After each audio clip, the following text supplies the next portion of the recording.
Just a Kiss, Chapter 24, a Miraculous Ladybug fanfiction written and narrated by Mira. If you haven't heard the previous 23 parts to this story, you can find them linked in the description box below. And if you haven't already, don't forget to smash that subscribe button and the like buttons, and leave a comment. If you don't know what to comment, put almost a kiss. Please enjoy Just a Kiss, Chapter 24. Chloe Bourgeois. Stay calm. Stay calm. Stay calm. Stay calm. You're a bourgeois. Stay calm. You're taking me to a nice place, right? Chloe asked, arms crossed as they waited for the elevator. Nope, that wasn't it. Why couldn't she just be a nice person? Why did she have to be, well, a bourgeois? That depends on you. Nathaniel looked over, collected as ever. I'm flexible. What'd you get me? She nodded to the bag. Something you'd like.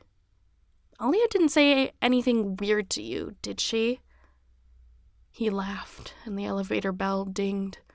I was surprised to see her. I almost thought she was going to reject me for you. Please. The mood slowly lifted. If I were to reject you, don't you think I'd relish doing it myself? Another laugh. I suppose. She's just the hype squad. Oh, you were planning on backing out? Nathaniel! She turned to hold eye contact, her heart fluttering, but not in a way she was ashamed of or wanted to stop. Since when have you known me to back down from a challenge? He put an arm around the small of her back, guiding her in. Well, then I guess you're here because you want to be. I'm leaving if I don't like the present. You've trained me to use color theory with fashion. Well, that whole being an artist thing helped you. Was that a compliment? Nathaniel grinned as he pressed the button for the ground floor. Don't let it go to your head. Careful.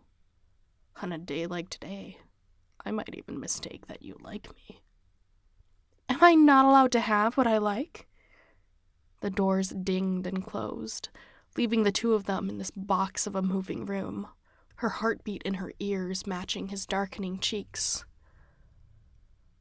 Oh, well, that's not what she... But Nathaniel turned to her, and she didn't recognize the look he wore at first. That look of fear and longing and hesitation, all mixed into one as he drew a sharp breath, stepping forward as she stepped back into the elevator's railing. She'd worn that expression thinking about him sometimes.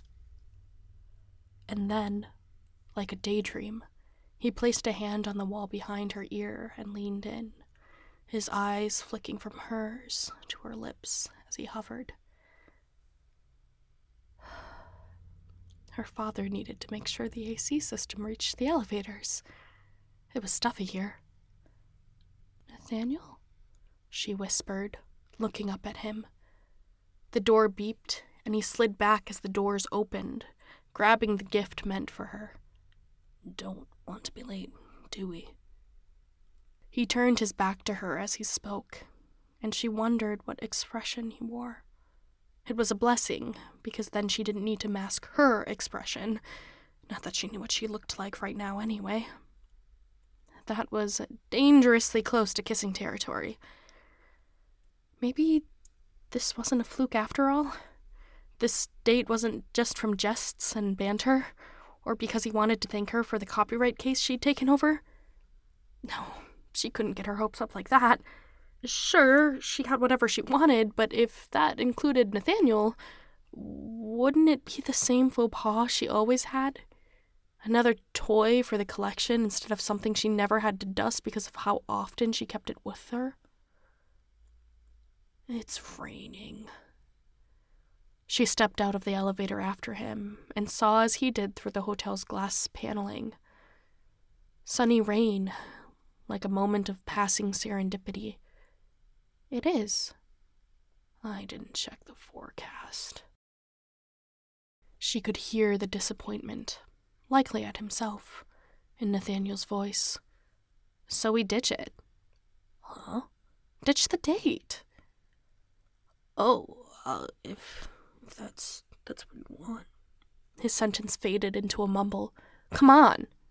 Chloe wrapped her arm around his. I've got an idea. Wait, you want to... Nathaniel cut himself off. We're on a date, dummy. I'm not going to lose that to a bit of rain. And secretly, she wanted the kiss the elevator's doors cheated her out of. Let's go on an adventure. Adventure? The word caught his attention like she knew it would.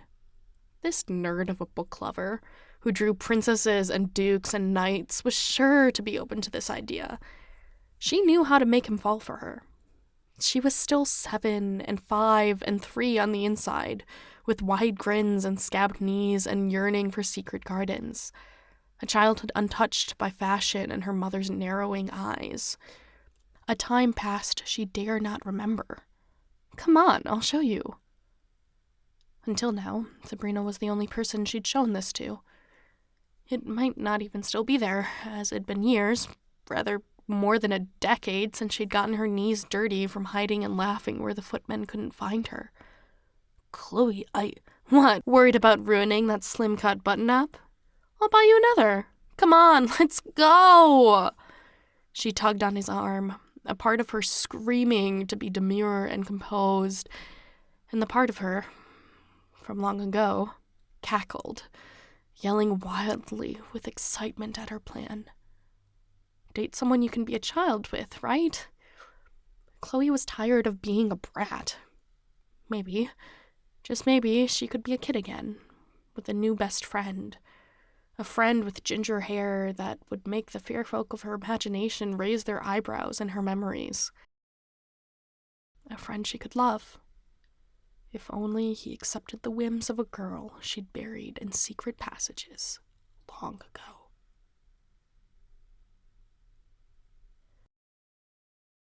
Thank you so much for listening. Chapter 25 is on the way. If you are still listening, comment secret passages, and I will catch you in the next one. Bye!